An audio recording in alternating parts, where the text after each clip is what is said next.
दोस्तों, क्या पहली बार बीजेपी की सबसे बड़ी चुनावी ताकत ही उसकी सबसे बड़ी कमजोरी बनती जा रही है?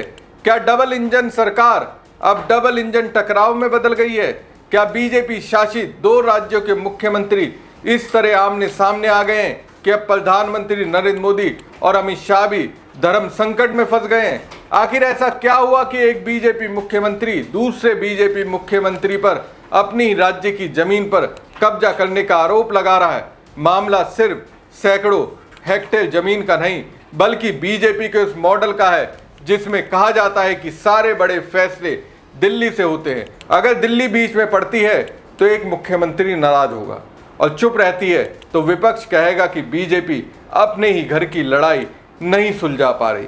यानी जिस मुद्दे पर बीजेपी विपक्षी राज्यों को घेरती रही, आज उसी सवाल के घेरे में खुद खड़ी दिखाई दे रही है। तो क्या बीजेपी के अंदर सब कुछ ठीक नहीं है? क्या 2 डबल इंजन सरकारों की ये लड़ाई मोदी शाह की राजनीतिक परीक्षा बन चुकी है? और क्या इस विवाद के पीछे सिर्फ सीमा का झगड़ा है, या फिर सत्ता, जमीन और बड़े राजनीतिक हितों का ऐसा खेल चल रहा है जो बीजेपी के लिए नई मुश्किलें खड़ी कर सकता है? इन्हीं सवालों की परतें खोलेंगे हम अपनी इस वीडियो रिपोर्ट में। नमस्कार दोस्तों, मैं हूं प्रवीण सानी। दोस्तों, ऐसा लगता है बीजेपी हाईकमान की अपनी मुख्यमंत्रियों पर पकड़ कमजोर हो गई है, या दिल्ली का हस्तक्षेप अब बीजेपी शासित राज्यों के लिए बोझ साबित हो रहा है। आपने अक्सर सुना होगा कि गैर बीजेपी शासित राज्य आरोप लगाते हैं कि केंद्र सरकार उनके कामकाज में जरूरत से ज्यादा हस्तक्षेप करती है। विपक्ष तो यहां तक कहता है कि बीजेपी शासित राज्यों में मुख्यमंत्री खुद फैसला नहीं लेते, बल्कि दिल्ली से जो आदेश आता है वही लागू होता है। यानी पूरा रिमोट कंट्रोल दिल्ली के हाथ में है और मुख्यमंत्री सिर्फ उसे चलाने का काम करते हैं। लेकिन अब ऐसा लग रहा है कि यही मॉडल बीजेपी के लिए ही परेशानी बन गया है, क्योंकि पहली बार 2 बीजेपी शासित राज्य ही आमने सामने खड़े दिखाई दे रहे हैं। ऐसे में सवाल उठना लाजमी है कि अगर दोनों तरफ बीजेपी की सरकार है तो फिर मामला सुलझ क्यों नहीं पा रहा? देखिए, सत्ता पक्ष और विपक्ष के बीच टकराव होना कोई नई बात नहीं है। संसद से लेकर विधानसभा तक रोज आरोप प्रत्यारोप चलते हैं, लेकिन जब एक ही पार्टी की 2 सरकारें आपस में भिड़ जाएं, तब मामला सिर्फ प्रशासनिक नहीं रह जाता, बल्कि राजनीतिक भी बन जाता है।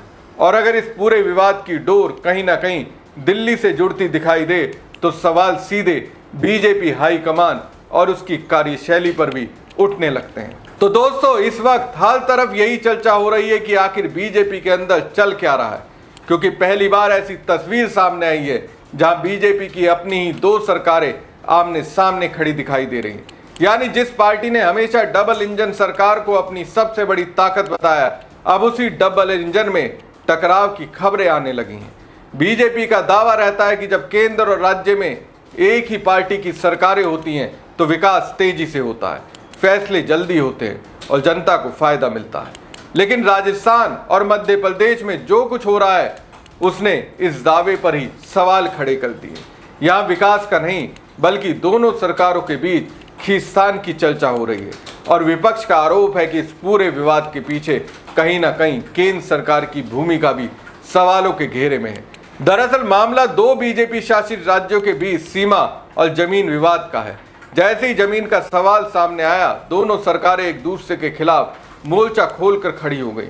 राजस्थान की भजनलाल सरकार ने मध्य प्रदेश सरकार की मोहन यादव सरकार पर बेहद गंभीर आरोप लगाए। राजस्थान का कहना है कि मध्य प्रदेश ने झालावाड़ जिले की करीब 871 हेक्टेयर आरक्षित वन भूमि पर अवैध कब्जा कर लिया।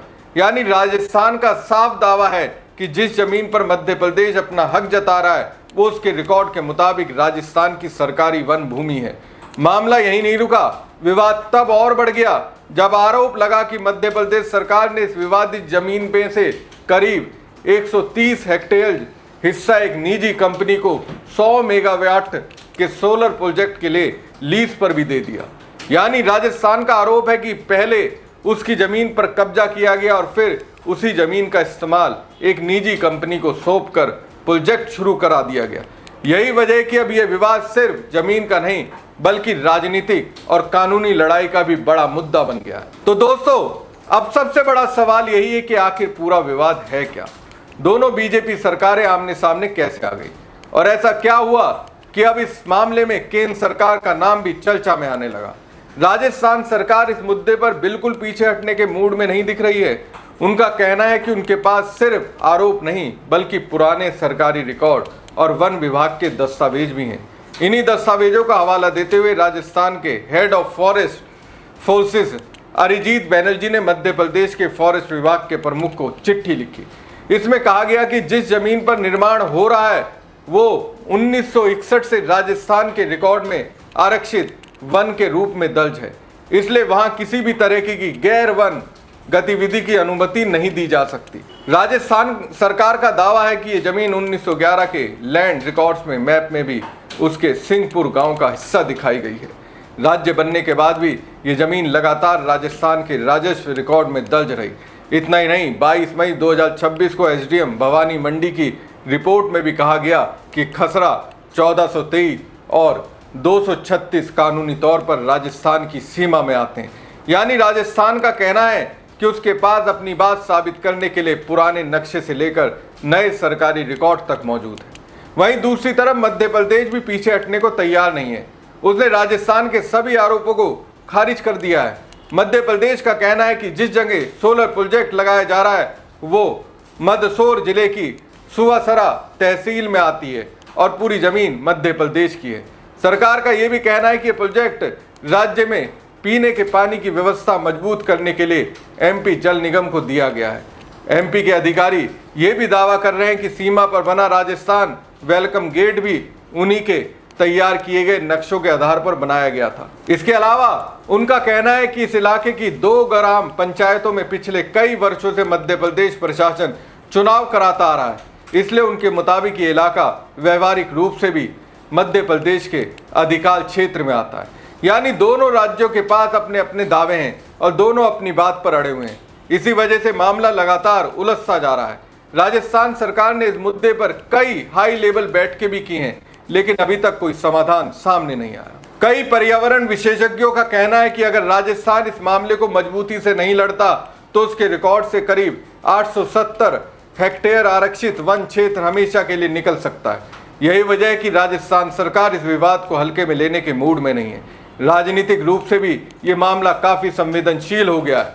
विपक्ष लगातार सरकार पर सवाल उठा रहा है। अगर राजस्थान अपने दावों को साबित नहीं कर पाया तो विपक्ष इसे बड़ा मुद्दा बना सकता है। इसी बीच इस विवाद में एक और राजनीतिक एंगल की चर्चा हो रही है। कुछ मीडिया रिपोर्टों और सूत्रों के हवाले से दावा किया जा रहा है कि जिस निजी कंपनी को सोलर प्रोजेक्ट मिला है उसके मालिक के संबंध मध्य प्रदेश के केंद्रीय मंत्री से बताए जा रहे हैं। हालांकि इस दावे की स्वतंत्र पुष्टि नहीं हुई है। राजस्थान का यह भी आरोप है कि फरवरी 2026 में झालावाड़ वन विभाग ने कंपनी को स्टाम्प वर्क नोटिस जारी किया था, लेकिन इसके बावजूद निर्माण कार्य जारी रहा। दूसरी ओर मध्य प्रदेश सरकार अपने कदमों को नियमों के अनुरूप बता रही है। ऐसे में अब यह विवाद सिर्फ जमीन का नहीं बल्कि प्रशासनिक और राजनीतिक दोनों स्तरों पर बड़ा मुद्दा बन चुका है। अब सबसे बड़ा सवाल बीजेपी हाईकमान के सामने खड़ा दिखाई दे रहा है, क्योंकि मामला विपक्ष और बीजेपी का नहीं बल्कि बीजेपी के 2 राज्य सरकारों के बीच का है। अगर केंद्र किसी एक राज्य के पक्ष में खुलकर खड़ा होता है तो दूसरे राज्य में राजनीतिक नाराजगी बढ़ सकती है, और अगर केंद्र दूरी बनाए रखता है तो विपक्ष सवाल उठा सकता है कि जब दोनों तरफ एक ही पार्टी की सरकार है तब भी विवाद क्यों नहीं सुलझ पा रहा। यही वजह है कि अब निगाह प्रधानमंत्री नरेंद्र मोदी और बीजेपी नेतृत्व पर है। बीजेपी लंबे समय से डबल इंजन सरकार का नारा देती रही है। ऐसे में जब दोनों बीजेपी शासित राज्य ही सीमा विवाद में उलझे हैं तो लोग ये जानना चाहते हैं कि इस मामले का समाधान कैसे निकलेगा। अब देखना होगा कि ये विवाद बातचीत से सुलझता है, अदालत तक पहुंचता है, या फिर केंद्र सरकार कोई ऐसा रास्ता निकालती है जिससे दोनों राज्यों के बीच ये टकराव खत्म हो सके। हमारी खबर आपको कैसी लगी कमेंट बॉक्स में कमेंट करके जरूर बताएं। साथ ही पेज को लाइक और खबर को ज़्यादा से ज़्यादा शेयर कीजिएगा। धन्यवाद।